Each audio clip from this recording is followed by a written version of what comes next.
If you keep making these mistakes, you will never sell your beats, not even mentioning going full time into producing. I'm Mordalski and I will help you make your first case selling beats online. The first mistake most producers do is doing too much. There are a lot of different cases for this. You usually put two melodies in one place, you add some unnecessary chord progressions, some unnecessary sound effects, put some layers into some melodies that it just becomes too much. You leave no space for vocals in the beat, you don't leave any space to breathe. Songs doesn't have to be your 100% all the time. You need those spots where there is space to kind of take a breath, okay? It's good to leave those spots for some bridge, intro, outro. You don't need to put your 100% all the time. And also, if your beat sounds good at the moment, you don't need to add anything.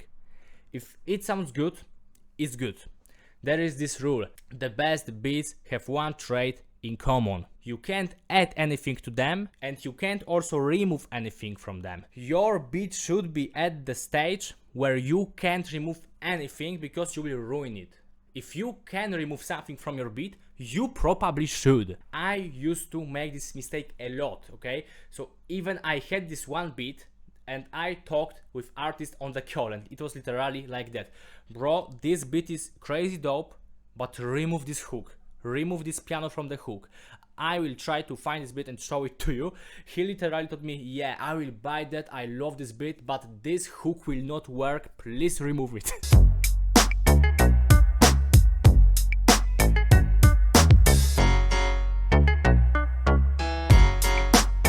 Literally, sometimes adding more to your beat will make you less money and will generally destroy good piece of music. Generally, beginner producers usually are not doing too less, they are doing too much. They put too much instead of too less. The second mistake that will also kill your sale is no clear arrangement structure. There is this rule in sales: if client gets confused, he will not buy anything.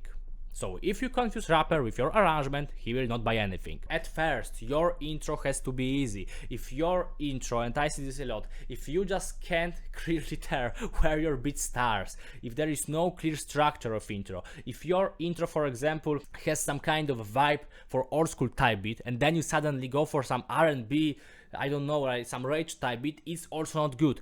Your beat should be easy to rap on and intro is the most significant part. So if you get too smart with your intro, if you put million sound effects, if you put some completely different melody and generally your drop is not clear, so you can't specifically tell, yeah, drop is 1, 2, 3, go, it's bad beat. And the second thing, if you upload your beats to the internet and your arrangement is first verse is 16 bars, then 24, then maybe 8, and then you add some weird bridge, yeah, I know, they are experimental beats, you are very original, you are next Kanye West, great, bro, good for you. But if you post it to the internet, you want to show it to the rapper, and you make every verse different, every bridge different, he will get really confused, and as I said before, he will not buy. You want to have clear structure in your preview. Treat your type beat, your beats on Instagram, your beat stars, your beats that you send on email as preview, just a preview, man. You can change it later.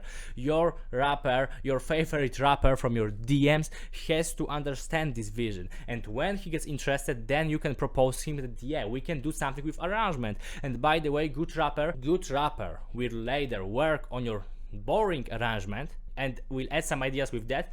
Then we'll try to improve your better arrangement, because if it's too complicated, he will not be able to do anything with that, he will not be able to rap on that. So you trader go with this too boring arrangement, and by boring I don't mean that you don't do anything with that, but by just you keep the same structure, hook, verse, the same amount of bars for every part. That's actually my point. Not just not adding anything overall, but you want to keep the same structure. 8 for hook, 16 verse, 8 for hook, 16 verse, maybe some bridge in the middle, but you don't need that honestly, and you're good. And if later artists want to do 64 bars verse and no hook, okay, he can do that. You will modify that later.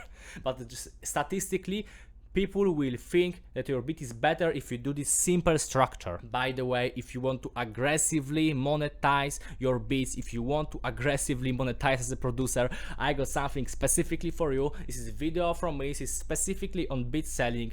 Beat selling, by the way, not just going viral, but monetizing your beats, even if you have no followers or just a few followers at the moment. It will help you a lot with making your first K from producing. It's even called first K beat. So just go first, link in the description. It will help you make your first $1,000. So go check first, link in the description. The last thing killing your sales are samples. And samples are good. If you create a beat with this thought in your mind, okay, this is sample from Tracklibs, from Splice, I have to split it, or just artists will have to clear it. That's okay. But if you make a beat from scratch, you originally could have 100% of profit from that. But now you put some kind of, Ice Cube interview, some song of Travis Scott, you do some scratches with this artist. This is stupid, because if artists understand what copyright is, and then he can't just put piece of Travis song on Spotify and his song, he will not buy that. And some artists will have this in thought that, okay, this producer could remove that, but some of them some of rappers, even advanced rappers, will think, yeah, it's in the beat, so I can't buy it because he may not remove that. Literally, some rappers will just say, okay, it's not worth it. I don't want to play with that, it's not worth it. So you can use samples, of course, but you don't want to use samples in a stupid way. So you make crazy beat that would get you sales. You could keep 100% of profit, but then you add some piece of Travis Scott song, and now suddenly this beat is unusable on Spotify. If you really think that it will blow up your beat, this kind of intro, you should do this like this. You put this in the intro.